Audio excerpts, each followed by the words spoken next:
Good evening বন্ধুরা, সকলকে জানাই মকর সংক্রান্তির অনেক অনেক শুভেচ্ছা। যদিও মকর সংক্রান্তি আজকে হয়ে গেল আর এই ভিডিওটা গতকাল ছিল বাউনি বাঁধা।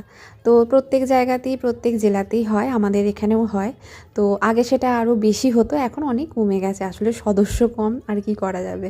তো এখানে আমি 1 লিটার দুধ ফোটাতে দিয়ে দিয়েছি, আর এখানে বসে গেছি চালগুড়ি মাখানোর জন্য জল ফোটাতে দিতে।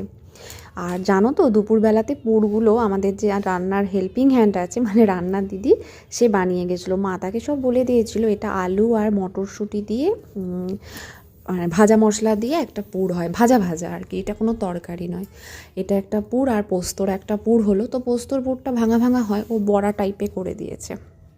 আর নারকলের ছাইটা যদিও আমি অনেক দিন আগেই অনেক দিন বলতে তার আগের দিন, মানে পরশু দিন করে রেখেছিলাম। আর এখানে মা বসে বসে পাকাচ্ছে, তো সেই ভিডিওই আমি একটু করে নিলাম, কারণ আমার ভিডিও করে দেওয়ার তো কেউ নেই।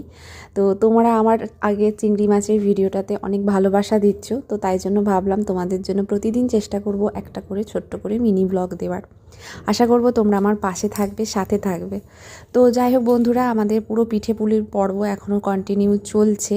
আমরা 8টার সময় চা ফা খেয়ে বসে গেছি, যদিও খুবই কম আমরা করব, 4 জন সদস্য, আর কতই বা করব। তো এখানে দুধ পুলিটা মা তুলে দিচ্ছে, ওইদিকে এক প্রস্থ আমাদের কিন্তু সেদ্ধ পিঠে হয়ে গেছে। তো দুধ পুলিটা তুলে এবার পোস্তর আর আলুর পুরের পিঠেটা করে বাদবাকি যেটা থাকবে সেটা আবার নারকেলের পুর দিয়ে হবে। তো এখানে এই যে এক প্রস্থ পিঠে নামানো হয়ে গেছে। তো চলো বন্ধুরা, আর ভিডিওটাকে লং করব না। এখানে গরমা গরম পিঠে, দুধ পুলি সব রেডি। আর এই সেদ্ধ পিঠের মধ্যে কিন্তু পোস্তর পুর, আলুর পুর সবই মিক্স আছে। আর ওখানে আমার মাম্মাম সোনা খেয়ে নিয়েছে। আর এই থালাটা না আমার শ্বশুর মশাইয়ের জন্য দেরি হবে।